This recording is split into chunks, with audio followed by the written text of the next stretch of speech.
이스라엘 백성들이 광야의 40년을 마치고 가나안 정복 전쟁을 벌입니다. 가나안에는 이미 강한 민족들이 그 땅을 차지하고 있었습니다. 이스라엘 백성들이 숫자는 좀 되었지만 제대로 된 군장이나 무기도 없었고 군대는 더더구나 없었지요. 이들은 요새를 가지고 있었고 강한 무기와 철병거를 가지고 있었습니다. 이들을 위해서 상대로 싸우는 것은 그냥 자살 행위나 다를 바가 없었습니다. 그런데도 불구하고 이 가나안 정복 전쟁에서 죽은 이스라엘 히브리 백성들의 숫자보다 이 가나안 정착하는 시기에 죽은 이스라엘 백성들의 수가 훨씬 더 많았다는 것입니다. 가나안 정복 전쟁 가운데 이스라엘이 당했던 고통보다 가나안에 정착하는 시기에 이스라엘 백성들이 당한 고통이 비교할 수 없을 만큼 길고 강했습니다. 왜요? 한 가지 이유입니다.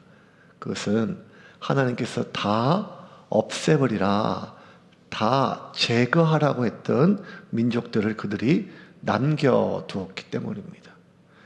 결국 이 이스라엘 백성들이 당했던 수많은 고통, 그 400년 동안의 이 사사기의 어둠의 시대 가운데 그 결과, 그들이 남겨두었던 그 결과가 400년 동안의 사사기의 고통의 시간이 됩니다. 기억하십시오. 이스라엘 백성들이 400년 동안 애굽에서 노예로 살았던 그 노예의 근성들을 제거하는 데는 40년 걸렸습니다. 하나님께서 광야에서 40년 동안 그들을 방황시킨 것이 아니라 가나안에 못 들어가게 하셨습니다. 왜? 그들 속에 남아있는 죄악의 근성, 노예의 근성, 죄의 노예의 근성이 남아있었기 때문입니다. 하나님은 그들에게 남아있는 이 노예의 근성, 죄악의 근성을 제거하지 않고는 가나안 땅에 들어가실 수가, 가나안 땅에 이들을 집어넣을 수가 없었습니다. 왜냐하면 가나안에서는 이제 새로운 이스라엘 하나님 백성의 삶이 시작되고 하나님 백성의 시대가 시작이 되기 때문에요. 아니 뭐 한 35년, 30년쯤 하면 되지 않냐? 아니요. 하나님은 죄는 그 모양이라도 버리라. 단 한 명이라도 그 죄악의 노예, 그 노예의 근성을 가지고 있는 한 하나님은 들여보낼 수 없었습니다. 그럼 왜 불과 한 3개월 정도 직선 코스로 가면 들어갈 수 있는 땅을 40년이나 하나님은 그들을 뺑뺑이를 돌리셨는가? 그들 안에 있는 그 모든 본성을 제거하기 위함이었습니다. 아무리 시간이 걸려도 제거되지 않으면 결국 하나님은 다 죽여서라도 그들 안에 있는 죄악의 본성을 제거하셨습니다. 여러분 60만 3,130명, 이 남자만 그렇고 여자와 어린아이 합쳐서 200만 명이 돼요. 민수기는 숫자가 기록된 책이죠. 그 숫자는 하나님께서 애굽에서 구원한 사람의 숫자입니다. 그런데 바꾸어 말하면 그 숫자는 광야에서 죽임당한 숫자입니다. 왜 이토록 하나님 잔인하실까요? 요사와 갈렙, 이 두 사람 빼고 모세조차도 하나님 다 죽이셨습니다. 왜? 그들이 죄를 저질렀기 때문에 심판해서 죽인 것이 아니라 그들 속에 남아있는 죄악의 본성이 사라지지 않는 한 40년 동안 하나님이 먹이시고 입히시고 마시게 하시면서 그 광야의 길을 걷게 하신 이유는 그들 속에 남아있는 이 죄악의 본성을 제거하고 노예의 본성을 제거하고 철저하게 하나님만 믿고 따르기 위한 그 새로운 삶을 만들기 위한, 새로운 사람을 만들기 위한 과정이었어요. 그런데 이스라엘 백성들은 끝까지 그들 속에 있는 죄악의 본성을 완전히 제거하지 못하고 남겨두었습니다. 그러자 하나님은 마지막 한 명까지 결국 광야에서 죽이셨습니다. 왜? 하나님은 단 한 명이라도 죄악의 본성이 남아있는 한 나머지 모든 이스라엘 백성들을 감염시킬 것을 아심으로 하나님은 어쩔 수 없이 그들이 가나안에 들어가는 것을 허락하지 않으셨습니다. 이 광야의 40년 이 시간, 우리가 흔히 우리의 인생의 고난을 광야라고 하죠. 저도 이 광야라고 하는 제목으로 몇 번 설교를 했습니다. 광야라고 하는 제목으로 설교를 할 때 제가 꼭 잊지 않고 말하는 것은 무엇인가 하면 우리 인생의 광야는요, 반드시 합격해야 그 과목이 끝난다는 것입니다. 그것이 경제, 물질의 문제일 수 있습니다. 그것이 관계의 문제일 수 있습니다. 그것이 우리의 정력의 문제일 수 있습니다. 그것이 우리의 기질의 문제일 수 있습니다. 하나님은 우리를 다루시기 위해서 광야로 보내십니다. 그 광야에서 우리가 다룰 많은 과목들이 있습니다. 그 과목이 끝이 나야, 통과를 해야 가나안에 들어갈 수가 있습니다. 그런데 그 광야의 기간은 무엇이 결정되는가 하면 하나님이 다루시는 그 과목을 합격해야 그 기간이 끝이 나요. 어떤 사람은 평생 예수 믿지만 이 돈 문제가 해결이 안 됩니다. 어떤 사람은 죽을 때까지 관계가 해결이 안 됩니다.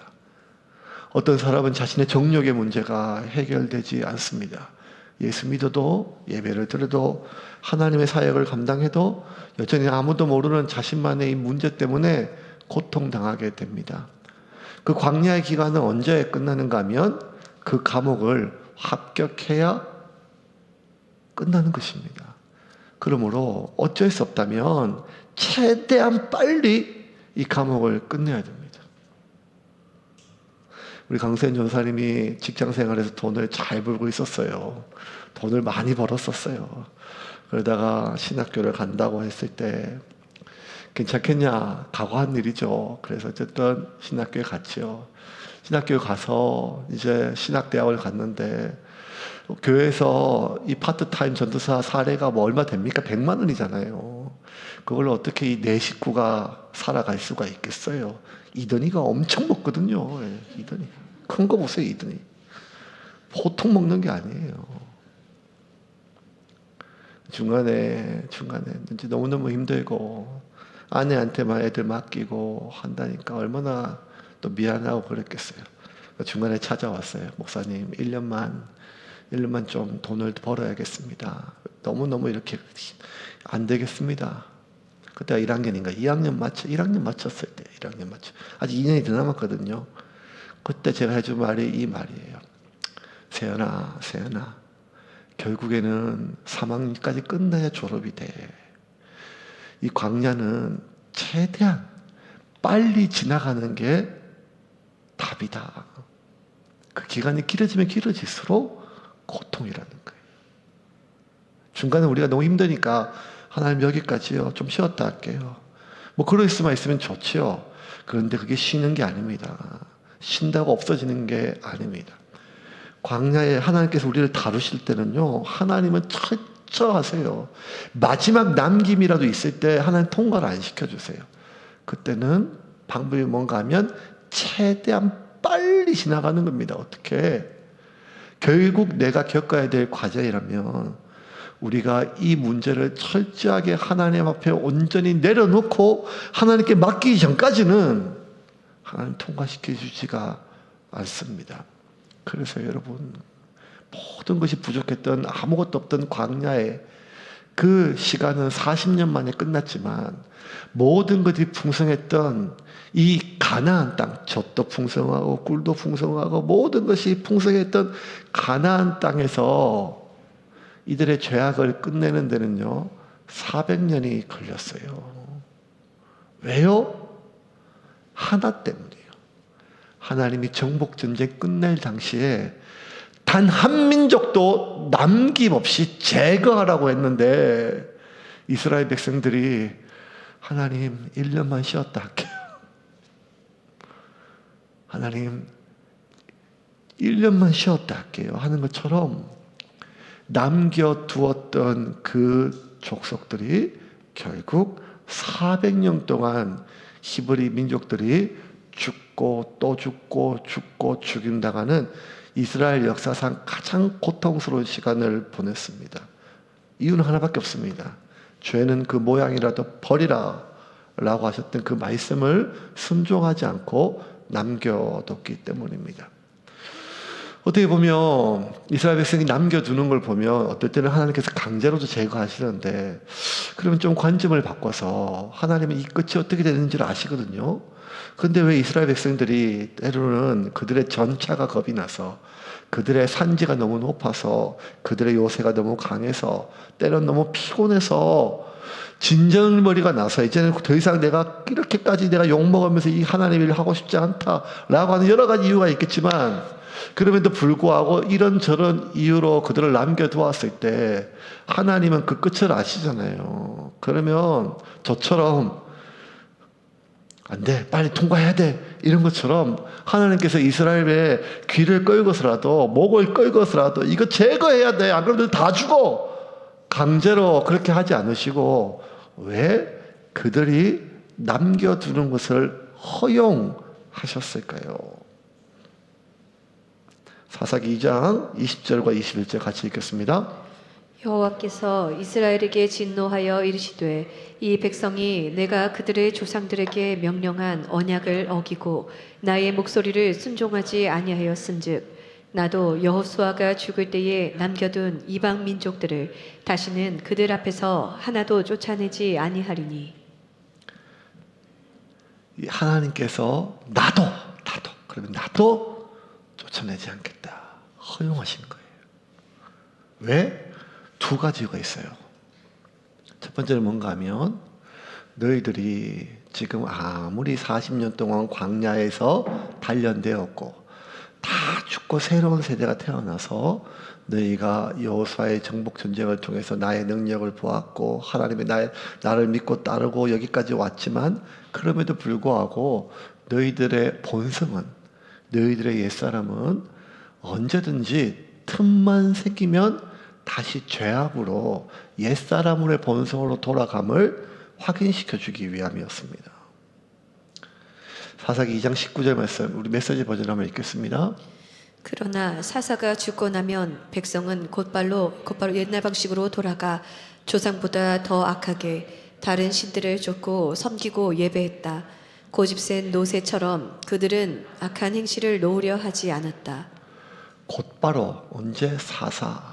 고통 가운데 그들이 부르짖고 회개하면 하나님 사사를 보내주시고, 사사가 살아있는 동안에는 하나님의 함께 하심을 보여줄 수 있는 그 사람이 그 한 사람이 살아있는 동안에는 이스라엘 민족이 하나님을 두려워해서 하나님을 배신하지 않고 죄악으로 들지 않나요? 우리 지난주 말씀 나누었잖아요. 근데 그가 죽고 나면, 하나님의 사람이, 기도의 사람이 죽고 나면 모든 등불이 꺼진 거나 마찬가지예요. 그리고 그들은 다시 옛사람의 방식으로 돌아간대요. 마치 고집센 노새처럼 그들의 죄악을 내어놓지를 않는다는 것입니다. 그래서 하나님은 이미 이스라엘 백성들이 이런 걸 아셨어요. 그런데 하나님은 이스라엘 백성들이 너희 자신이 어떤지를 확인시켜 주기 위해서 그들 속에 이방 민족들이 남기는 것을 허용하셨어요. 너희가 얼마나 죄의 욕망에 취약한지, 너희가 지금은 나한테 그렇게 회개하고 울부짖고 하나님 믿게 따르게 하고 네가 결심했지만, 너희의 결심이 아무리 네가 의지가 강한다 한들 네가 조금만 마음이 내려놓았을 때 너는 언제든지 개가 토한 것을 다시 삼키듯이 네가 회개한 죄로 돌아갈 것이다. 네가 후회한 죄로 다시 돌아갈 것이다. 너는 네가 얼마나 죄에 약한 줄을 알아야 된다. 너는 네가 얼마나 죄에 약한 줄을 알아야 된다. 그래서 내가 의지로, 결단으로, 바램으로, 기대로 거룩해질 수 없다는 것을 자각하기 전까지는 네가 전심으로 나를 붙잡고 나에게 의지할 수가 없다는 거예요. 여러분, 그런즉 누구든지 그리스도 안에 있으면 새로운 피조물이라. 이전 것은 지나갔으니 보라 새 것이 되었도다. 우리가 예수 그리스도 안에 새로운 피조물이죠. 하나님이 하나님 자녀 삼아주시고 하나님 백성 삼아주시면 이제 우리는 새로운 피조물이죠. 이스라엘 백성들이 홍해를 건넜다는 것은 죽음을 건넜다는 거예요. 이제 노예였던 이스라엘 백성은 죽고 하나님 백성으로 다시 거듭나는 거거든요. 그래서 40년 동안 만나를 먹고 메추라기를 먹었어요. 불기둥 안에 구름기둥 아래 보호를 받았어요. 그런데 그들은 여전히 옛사람의 본성을 버리지를 못했어요. 조금만 틈이 생기면 뭐라고 얘기하면 애굽으로 돌아가자. 애굽으로 돌아가자. 그때는 우리가 고기는 먹었단다. 그때는 우리는 언제든지 옛사람으로 돌아갈 준비가 되어 있어요. 공동체를 이렇게 만들어 가다 보면 이제 각각 사람들이 모여들잖아요. 교회란 게 그렇죠. 어느 교회든 다 똑같아요. 그러면 목양을 하는 입장에서 목사와 성도들 간에 있어서 목사는 어쨌든 자기가 목사니까요. 목자란 마음이 있기 때문에 참을 수밖에 없어요. 그 사람의 기질과 상관없이. 또 기질이 또 욱하면 어쩔 수 없지만. 그래서 웬만하면 목사하고 성도들하고는 목사가 쥐면 돼요. 근데 문제는 뭔가 하면 성도와 성도들과의 관계는 이게 쉽지가 않아요. 참 어렵습니다. 갈등이 생기고 어려움이 생기지요. 지난 10년 개척교회뿐만 아니라 제가 지금 부교육자까지 합치면 30년이 넘잖아요. 30년 동안 목양을 담당하면서 느낀 것은 어떤 마음을 느꼈는가 하면 언제든지 서로를 버릴 준비가 되어 있는 것 같아요. 네가 그래? 그러면 내가 굳이 이 마음이 우리 안에 있습니다. 물론 그걸 실행하지는 않죠. 실행하지는 않습니다. 하지만 늘 우리 마음에 이런 마음이 있습니다. 네가 그러면 내가 굳이. 이스라엘 백성들이 언제든지 하나님을 버릴 준비가 되어 있어요. 목이 마르면 다시 애굽으로 돌아가려고 해요. 고기가 먹고 싶으면 다시 애굽으로 돌아가려고 해요. 앞에 적들이 나타나면 차라리 애굽에서 나오지 말걸. 그러니까 40년 동안 하나님 먹이시고 입히시고 보호하시고 인도하시고 함께 하셨는데 이스라엘 백성들은 언제든지 하나님을 버릴 준비가 돼 있어 지금. 하나님 너무너무 서글프셨어요. 너무너무 서글프셨어요. 아니 내가 하나님의 백성이 되었는데 내가 예수 그리스도를 통해서 새 생명이 되었는데 새로운 피조물이 되었는데 왜 나는 자꾸 개가 토한 것을 다시 삼키듯이 옛사람으로 돌아갈까? 옛사람.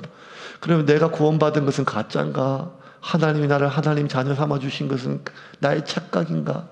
내가 이제는 하나님 백성, 하나님 자녀가 된 것은 거짓말이거나 혹은 나만의 착각인가? 아니요. 우리는 새로운 피조물이 되었습니다. 우리는 하나님의 자녀가 되었습니다. 우리는 하나님의 백성이 되었습니다. 이거는 놓치면 안 돼요. 그럼에도 불구하고 나는 하나님의 자녀입니다. 그럼에도 불구하고 내 안에는 예수 그리스도가 계십니다. 그럼에도 불구하고 나는 하나님의 백성입니다. 그런데 하나님의 자녀가 되고 하나님의 백성이 되었고 새로운 피조물이 되었음에도 불구하고 여전히 우리는 옛사람이 남아있다는 것을 인정해야 됩니다. 인정해야 돼요. 그래서 우리가 하나님의 자녀가 되었다고 끝난 것이 아니라 시작이라는 것입니다. 홍해를 건넜다고 이제는 바로의 노예의 삶은 끝난 것이 아니라 이제 시작인 것입니다. 신의 산에서 하나님의 자녀가 되었다고 언약을 맺고 이제 너희 내 백성이고 나는 너희 하나님, 나는 너희 아버지다. 하나님 백성이 되었다고 이제 끝이 아니라 이제 시작인 거예요. 그 시작은 무슨 시작인가 하면 이제 룰루랄라 하나님 자녀로서 적과 꿀을 누리는 시작이 아니라 옛사람의 남아있는 본성을 죽이기 위한 전쟁이 시작되었다는 거예요. 바로는 죽었어요. 나를 붙잡고 있는 그 강력한, 내가 절대로 혼자서는 이길 수 없는 그 거대한 세력, 나의 주인이었던 사단의 세력은 죽었어요. 하지만 옛사람은 남아 있다는 거예요. 이게 얼마나 무서운 줄 알아요? 그 신의 악단 영화 요새 유행하잖아요. 좀 됐죠. 저도 보고 교인들 벌써 많이 보셨더라고요. 거기 보면 그 북한에서 참 힘들고 어려운 사람들이 보이더라고요. 옛날 그 목사님들 간증 들었던 거 들으면 그게 그대로 기억이 나요. 그래서 거기서 북경에서 이런데 저게 그 접경지에서 이분들 이제 저게 한국으로 인도하기 위해서 얼마나 많은 선교 사람들이 목숨 걸고 사역하신지 몰라요. 그분들 목숨 걸고 가신 거예요. 걸리면 다 죽어요. 그러니까 중국에도 중국 공안도 있지만 이 북한 보위부가 깔려 있어가지고 언제든지 자신이 죽임 당할 수 있어요. 목숨 걸고 가거든요. 그러면 이제 중국에서 어떻게 해가지고 북한에 넘어오신 분들 받아요. 받으면 이제 그분들 모시고 이제 저 중국을 가로질러 가지고 저기 동남아시아, 베트남, 태국 이쪽 직경까지 와야 돼. 수많은 길이 얼마나 길어요. 그때까지 보위부나 공안한테 걸리면 안 되면 너무너무 그냥 아주 하루하루 목숨을 걸고 가요. 그런데 그 목사님들이 하시는 말에 제일 힘든 게 뭔가 하면 공안이나 보위부가 아니라 이 북한 분들의 습성 때문에 힘들다는 거예요. 뭐가 제일 힘든가 하면 넘자마자 이제 중국 만두와 밥을 사주잖아요. 식당에 못 먹으니까 모여가지고 밥 먹으면 이분들이 그냥 배가 터지도록 먹는 거예요. 너무너무 보니까 너무너무 계란도 이런 것들 계란 그냥 계란을 15개씩 먹는데, 삶은 계란을. 우리가 상상이 안 가지면 그냥 언제 이분들은 이게 오늘 먹는다고 내일 먹을 수 있는 게 이게 항상 목에 배어 있어가지고. 그러면 이제 그냥 그걸 먹고 나서 끝난 게 아니라 분명히 오늘 20명치를 사왔거든요. 근데 지금 8명인데 모자라는 거예요. 그 다음날 30명치를 사면 그달 또 모자라요. 나중에 알고 보면 배 터지게 먹고 다들 자기 가방에 쌓아놔요. 그러면 한 달, 2달 가잖아요. 그러면 중간중간에 이게 썩어서 냄새가 나요. 만두나 이런 것들이 냄새가 나요. 그러면 냄새가 나고 하면 표시가 나면 안 되니까 선교사님이 나중에 사정을 해요. 또 사줄게. 어제도 먹고 한 달 전에도 먹고 내가 당신들 살리려고 목숨을 걸었다. 한국에서 많은 분들이 헌금해줬다. 돈 많다. 한국 갈 때까지 내가 사줄게. 그러니까 제발 좀 이렇게 쌓여두지 말고 그냥 좀 가자. 그런데 안 되는 거예요. 왜? 이분들이 40년, 50년, 60년을 굶다 보니까 오늘 먹었다고 내일 먹을 수 있다라는 생각이 머리로는 이해가 되지만 몸이 반응한다는 거예요. 몸이. 그래서 목에 찰 때까지 일단 먹어두고 더 이상 못 먹으면 양쪽 주머니하고 가방에 채워두는 게 이 선교사님을 못 믿어서가 아니라 그들이 살아왔던 삶의 방식인 거죠. 이스라엘 백성들이 노예로 너무 오랫동안 살았습니다. 옛사람이죠. 하나님 자녀가 되었지만 옛사람의 본성은 뼛속까지 스며들었지요. 그래서 바울은 에베소에 보내는 편지에 에베소서는 교회론과 영적 전쟁과 관련된 것이거든요. 이 영적 전쟁, 너희들이 싸워야 될 전쟁이 있는데 예수 그리스도로 말미암아 새로운 피조물이 되었다면 그때부터 이제 우리에게 새로운 전쟁이 시작이 되는데 그것은 무엇인가 하면 지금까지는 나를 붙잡고 있는 사탄과의 전쟁이었다면 이 사탄의 모든 세력은 예수 그리스도의 십자가의 죽으심으로 죽었고 이제는 사탄은 그가 아무리 강력한 공중 권세와 이 땅의 권세를 가지고 있다 할지라도 하나님의 자녀인 너의 머리카락 하나도 움직일 수 없다. 하지만 이제 새로운 전쟁이 시작된다. 그것은 무엇인가 하면 네 몸 안에, 네 영혼 안에, 네 마음 속에 남아있는 너의 옛사람과는 싸워야 된다는 거예요. 그래서 에베소 4장 22절부터 바울이 이렇게 얘기합니다. 같이 읽겠습니다. 너희는 유혹의 욕심을 따라 썩어져 가는 구습을 따르는 옛 사람을 벗어버리고 오직 너희의 심령이 새롭게 되어 하나님을 따라 의와 진리의 거룩함으로 지으심을 받은 새 사람을 입으라.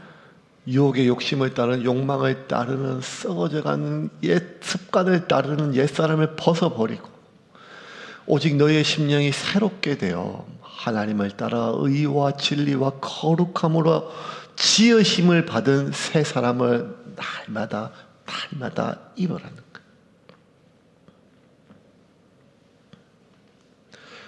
그러므로 이 싸움은요, 싸움이라는 거예요. 눈물로 되는 게 아니에요. 후회로 되는 것이 아닙니다. 그 눈물과 후회는 시작일 뿐이지 날마다 내 속에 남아있는 이 죄 죽이는 싸움을 이어가지 않으면, 여러분, 거룩해지고 싶다는 희망으로 거룩이 되는 게 아닙니다. 정결해지고 싶다는 우리의 바람으로 되는 것이 아닙니다. 성구 영신 예배 때 올리는 기도 제목으로 되는 것이 아니지요. 담배 하나만 끊는데도 얼마나 많은 노력이 필요합니까? 그런데 몸 안에, 영혼 안에 섭여져 있는 죄악의 속성들을 어떻게 끊어요? 이거는요, 피 흘리기까지 우리가 싸우고 또 싸우지 않으면 안 된다는 거예요. 그래서 바울은 히브리서에 이렇게 적었습니다. 12장 4절 같이 읽겠습니다. 너희가 죄와 싸우되 아직 피 흘리기까지는 대항하지 아니하고. 그래서 하나님이 남겨두는 것을 허용하셨어요. 너희가 얼마나 약한지를 깨닫기 전까지는 전적으로 나한테 의지하지 않는다는 거예요. 인간은 자신의 약함을 알면 본능적으로 자신에게 필요한 것을 의지해요. 여러분, 고혈압만 걸려도 약 까먹으면 깜짝 놀라서 약 먹잖아요. 왜? 이 약 안 먹으면 내가 바로 죽는 건 아니지만 내가 언제 뭐가 터질지 모르니까요. 고혈압은요, 머리가 아파서 먹는 게 아니라 그냥 내가 먹는 거죠. 고혈압이라고 하니까요. 당뇨에 걸리면요, 배에다 계속 인슐린을 놔요. 왜요? 지금 너무너무 아파서 죽었어가 아니라 내가 당이 떨어지면 죽는 걸 아니까. 이거는 안 까먹는단 말이에요. 인간은 알아요. 뭘 하는가 하면 자기가 뭐가 지금 약한 것을 진심으로 인식하면 그것을 죽을 때까지 한다니까요. 왜? 살려고요. 근데 하나님이 너희의 죄악된 옛사람은 피 흘리기까지 우리가 싸우면 안 된다, 그것을 우리가 말씀하셨음에도 불구하고 우리가 그것을 진심으로 자각하지 않으면 우리는 내가 의지로, 내 마음으로, 내 결단으로, 나의 후회와 눈물로 충분히 이만하면 됐다 라고 느끼는 순간, 여러분, 우리의 삶이 허물어지기 시작한다는 것입니다. 왜 하나님이 또 그들에게 남기는 걸 허용하셨을까요? 두 번째는요, 그들을 훈련시키기 위함입니다. 3장 1절부터 2절 같이 읽겠습니다. 여호와께서 가나안의 모든 전쟁들을 알지 못한 이스라엘을 시험하려 하시며 이스라엘 자손의 세대 중에 아직 전쟁을 알지 못하는 자들에게 그것을 가르쳐 알게 하려 하사 남겨두신 이방 민족들은, 전쟁을 알지 못하는 세대예요. 계속 죽고 새롭게 태어나잖아요. 그런데 왜 전쟁을 알지 못하는가 하면 여호수아 이후로 전쟁을 못했어요. 사사가 나오는 것만 있었지만 이스라엘이 싸우는 방식은 달라요. 저 적진들은 칼과 화살로 나오고 이스라엘은 무슨 쿵으로 싸워 이런 게 아니라, 무술로 싸워 이런 게 아니라, 이스라엘 백성들이 싸우는 것은 적들은 칼과 단창으로 나오지만 이스라엘 백성은 만군의 하나님 여호와의 이름으로 싸워요. 싸우는 방식이 완전히 달라요. 무기로 싸우는 게 아니라, 군사의 숫자로 싸우는 게 아니라 하나님의 이름으로 싸운단 말이에요. 그래서 그들은 제일 먼저 제일 힘센, 가장 튼튼하고 무서운 장군이 앞서거나 왕이 앞서는 게 아니라, 이스라엘 백성들이 싸울 때는 가장 강력한 무기, 적이 벌벌 뜨는 전차가 앞서는 게 아니라 법궤가 앞으로 가요. 왜? 하나님이 우리와 함께 하신다. 이거 하나만 붙잡는 거예요.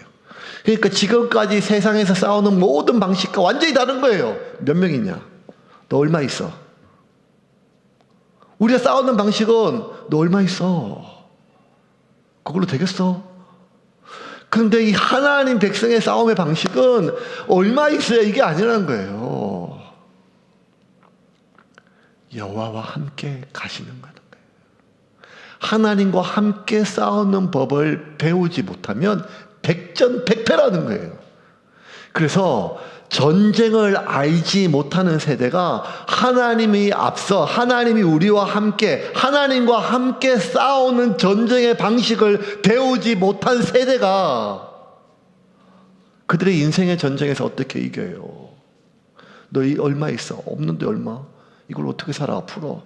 그러면 바알 앞에 절하는 거예요. 바알 앞에. 풍요의 신에게. 그래서 하나님은 전쟁을 알지 못한 그들에게 전쟁을 가르치기 위하여, 그들을 시험하기 위하여 하셨다는 거예요.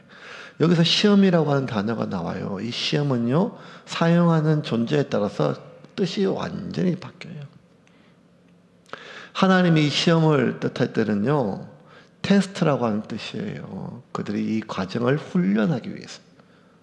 사탄이 시험이라는 단어를 쓸 때는 이거는 테스트가 아니라 템테이션, 유혹이에요. 파괴하기 위해서. 똑같은 시험처럼 보이지만 하나님은 우리를 테스트 하심으로 내가 지금 어느 단계인지 하나님이 알기 위함이 아니라 내가 내 자신을 알게 깨닫게, 나는 이 정도밖에 안 되는구나. 나는 이 문제를 못 푸는구나. 나는 이제 이 단계를 지났구나. 하나님이 허락하신 시험은 테스트예요. 이게 뭔가 하면 나 자신을 훈련하기 위함이에요. 하지만 사탄이 주는 테스트는요, 그 시험은요, 우리를 유혹해서 파멸시키기 위함이에요. 그러면 하나님이 이스라엘 백성들에게 그런 이방을 남기는 것을 허용한 것은 우리를 테스트하기, 시험하기 위함이죠. 그래서 하나님은요, 이 시험과 훈련을 동의어로 쓰세요. 하나님은요. 하나님이 이스라엘 백성들을, 새로운 세대들을 시험에서 통과하지 못하면 벌 주기 위함이 아니라 그들을 훈련시키기 위해서 남겨두었던 거죠. 방금 그 1절과 2절을 메시지 버전으로 다시 한번 보겠습니다. 같이 읽겠습니다. 가나안 전쟁을 경험하지 않은 이스라엘 백성을 시험하기 위해 하나님께서 그곳에 남겨두신 민족들은 이러하다. 그분은 전쟁을 겪지 않은 이스라엘 자손들을 훈련시키기 위해 그렇게 하셨다. 1절에 그곳에 남겨두신 민족, 그 이유는 뭔가 하면 이스라엘 백성들을 시험하기 위해서, 이 시험과 그분은 전쟁을 겪지 않는 이스라엘 자손들을 훈련시키기 위해서, 시험과 훈련은 하나님 동의어예요. 그래서 여러분 삶 가운데 왜 자꾸 이런 문제가 해결되지 않나? 왜 이런 사람들이 반복되는가? 그것은 하나님이 나를 잘 보는가 테스트하기 위함이 아니라 나를 훈련시키기 위함이라는 거예요. 훈련시키기. 그 모든 훈련은요, 힘들다니까요. 숨이 여기까지 차요. 그래도 매일매일 그 훈련을 하면요, 드디어 어느 단계를 넘쳐요. 작년 2월에 딱 제 허리가 주일 아침에 기침하다가 바짝 그랬어요. 3월 내내 누워있다가 죽을 지경이에요. 그러다가 3월 말부터 좀 걷기 시작하고 5월부터 조금 뛰어보자. 옛날에는 그래도 운동 좀 했는데 300m, 500m만 뛰어도 숨이 막끔 차요. 근데 보니까 아줌마들도 저를 막 빨리 지나가요. 막 이렇게 육중한 몸으로. 근데 못 따라잡겠어요. 근데 조금씩 뛰다 보니까 어느 날 한 1km 뛰었더니 숨이 차 죽겠어요. 그래도 매일 뛰었어요. 죽기보다 싫은데 아침에 저녁에 나갔어요. 요즘에는요, 10km 뛰는데요, 산책하듯이 갔다 와요. 1시간 안쪽으로 그냥 막 자전거 타는 것처럼 빨리 지나가도 신기해요. 제가 뛰면서 신기한 거예요. 뛰면서 제가 느껴요. 신기하다. 5km, 10km, 10km. 신기한 거예요. 왜냐, 숨이 안 찬 거예요. 그런데 옆에 자전거보다 제가 빨리 뛰어요, 막. 지금 자랑하는 거예요, 지금. 교반이 하늘 찔러가지고 지금. 저기서 하늘 날아갈 것 같아. 1년인데요. 그 1년 동안, 만 1년도 안 돼요. 1년 걸요. 뛰는 걸 자꾸 훈련하니까요. 이제는 더 이상 이게 고통스럽거나 힘든 게 아니고 산책처럼 편안한 걸음이 되는 것은 하나밖에 없어요. 그 고통스러운 훈련의 과정을 거쳐서 그래요. 비슷한 시기에 뛰었다가 요즘 좀 멈췄던 강세현 전사님은 지금도 헉헉대고 있습니다. 졸업하면 뛴다고 하던데 또 겨울 지나면 뛴다고 하십니다. 힘들어도 계속 뛰어야 돼요. 계속 뛰어야 돼요. 왜? 그래야 그 과정이 쉬워져요. 전쟁을 겪지 않은 이스라엘 백성들을 훈련하기 위해서 하나님은 남겨두셨어요. 우린 죄악과 싸워야 돼요. 그 죄악과 싸우는 게 왜 어려운가 하면 그 죄가 내 안에만 있는 게 아니라 내 밖에 온 세상이 죄악이기 때문이에요. 그래서 여러분, 근데 내가 왜 온 세상이 죄악인지를 내가 왜 모르는가 하면, 여러분, 물살은요, 물살을 거슬려 가는 사람한테만 느껴져요. 중력은요, 중력을 거스르는 사람한테만 느껴져요. 그냥 가만히 있으면 중력이 뭐가 느껴져요. 누워있으면요. 근데 서 있으면 다리 아프고 앉고 싶잖아요. 계단 올라가면 중력이 느껴져요. 계단 올라가면. 산을 타면 중력이 느껴져요. 여러분, 계단만 오늘 한번 교회 올라와 보세요. 교회 올라오면 뭐가 느껴지는가 하면 내가 이렇게 무겁구나. 내 몸이 얼마나 무거운지는 언제 느껴지는가 하면 중력을 거스를 때 느껴진다니까요. 세상이 흘러가는 대로, 물살이 흘러가는데 같이 흘러가는데 뭐가 느껴져요. 그런데 세상은요, 하나님이 세상을 만드신 것을 후회하실 정도로 지금 소돔과 고모라보다 더 악하다는 말을 예수 안 믿는 사람들도 용단처럼 하잖아요. 그런데 우리가 이 세상의 죄악을, 악함을 잘 못 느끼는 것은 그냥 여기서 같이 어울려 떠밀려 가기 때문에 그러는 거라는 거예요. 여러분, 거슬러 가지 않으면 우리는 반드시 그게 물들어요. 그래서 바울은 로마에 보내는 편지에 12장 2절에 이렇게 적었어요. 같이 읽을까요? 너희는 이 세대를 본받지 말고 오직 마음을 새롭게 함으로 변화를 받아 하나님의 선하시고 기뻐하시고 온전하신 뜻이 무엇인지 분별하도록 하라. 온몸을 다해서 피 흘리기까지 이 세대를 본받지 않기 위해서 애를 써야 돼요. 그렇지 않으면 저절로 같이 본받게 된다는 거. 마음을 날마다 새롭게 함으로 변화를 받아 하나님의 선하시고 기뻐하시고 온전한 뜻이 무엇인지를 분별해야죠. 그래서 훈련 받아야 돼요. 묵상해야 돼요. 매일매일 말씀 붙잡아야 돼요. 그렇지 않으면 저절로 되는 게 없다니까요. 우리의 마음은 하나님 나를 받으십시오. 우리가 하나님이, 내 삶이, 내 존재가 하나님의 산 제물이 되기를 바라잖아요. 근데 여러분, 하나님이 받으시는 제물은 하나밖에 없어요. 그것이 작은 콩이나 아니면 하찮은 비둘기나 아니면 큰 소나, 하나님이 받으시는 원칙은 무슨 종류냐가 아니라 흠이 있느냐 없느냐는 거예요. 흠이 있느냐 없느냐. 흠이 있으면 아무리 비싼 황소도 부정한 것 하나님 받지를 않으세요. 그러므로 우리의 삶이 내가 하나님이 받으시는 산제물이 되기 위해서는 날마다 내 자신에게 쳐서 복종해야겠죠. 로마서 12장 1절 같이 읽겠습니다. 그러므로 형제들아 내가 하나님의 모든 자비하심으로 너희를 권하노니 너희 몸을 하나님이 기뻐하시는 거룩한 산 제물로 드리라. 이는 너희가 드릴 영적 예배니라. 정말 우리가 드려야 될 예배는 오늘 이 예배도 있지만 주일 예배도 있지만 하나님이 받으실 예배는 우리의 삶입니다. 그것이 우리의 하나님이 받으시는 산 제물이에요. 살아있는 제물. 그런데 내 삶에는, 이 세상에는 여전히 남아있는 죄악들이 있습니다. 이것들을 제거하지 않으면 결국 어떻게 되는가 하면 우리는 이것들과 함께 어울리게 되고 함께 살아가게 되고 그 끝은 결국 하나님을 배신하게 됩니다. 사사기 오늘 마지막 본문 5절 6절 읽고 말씀 정리하겠습니다. 같이 읽겠습니다. 그러므로 이스라엘 자손은 가나안 족속과 헷 족속과 아모리 족속과 브리스 족속과 히위 족속과 여부스 족속 가운데에 거주하면서 그들의 딸들을 맞아 아내로 삼으며 자기 딸들을 그들의 아들들에게 주고 또 그들의 신들을 섬겼더라. 오늘 저녁은 이 설교 끝나자마자 장례가 하나 있어서 우리 신수아라고 오늘 고3 졸업하는 자매 어머님이 돌아가셔서 우리 교사들과 함께 좀 다녀오겠습니다. 여러분 같이 기도하시고 전심으로 여러분 개별적으로 기도하시고 가시면 됩니다. 오늘 마지막 결론은 이것입니다. 결국 이스라엘 백성들이 남겨두어서 그 끝은 무엇인가 하면 남겨두니까 그들과 어울려 함께 살았어요. 어울린 걸 넘어 서로 결혼하고 살을 썩고 마음을 썩었어요. 그리고 살을 썩고 마음을 썩고 삶을 썩다 보니 그 끝은 반드시 하나님을 배신하고 이방신을 받아들였어요.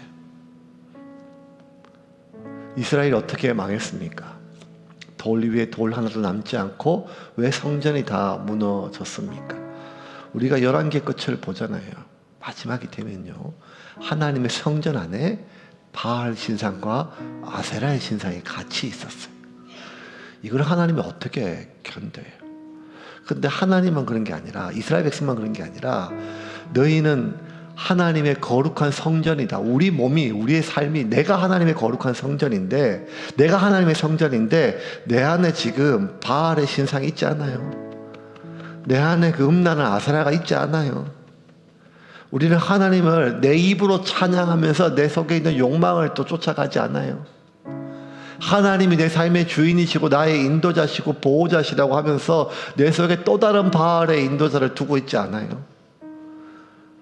이스라엘 백성들이 그 성전에 바알의 신상과 아세라의 신상을 놓고 그 음란한 그 모든 행위를 우리는 역겨워하고 견딜 수 없으면서 하나님의 거룩한 백성이고 왕같은 제상이고 내 성전인 내 몸속에, 내 마음속에, 내 삶 속에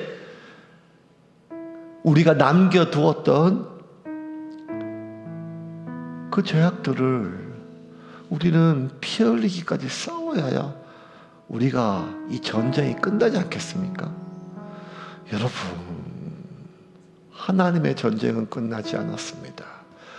바울이 밧세바와 범한 것을 숨겨보려고 우리아를 데려왔잖아요. 아내와 자지를 않는 거예요. 하도 안 되니까 술을 진탕 먹여서 보냈는데도 성문에서 자요.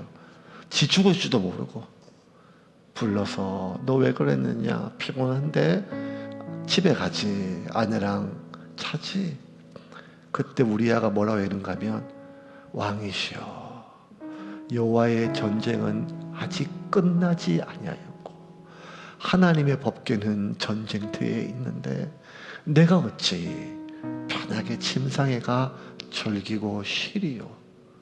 여호와의 전쟁은, 하나님은 아직도 싸우고 계시는데 나는 내가 어찌 이제는 이만하면 됐다 하고 멈추고 쉬리요. 하나님의 전쟁은 끝나지 않았습니다. 하나님의 전쟁은 끝나지 않았습니다. 우리는 서서를 쳐서 내게 남아있는 것이 완전히 끊어질 때까지 날마다 피 흘리는 이 전쟁을 멈추지 않기를 주님의 이름으로 축원합니다.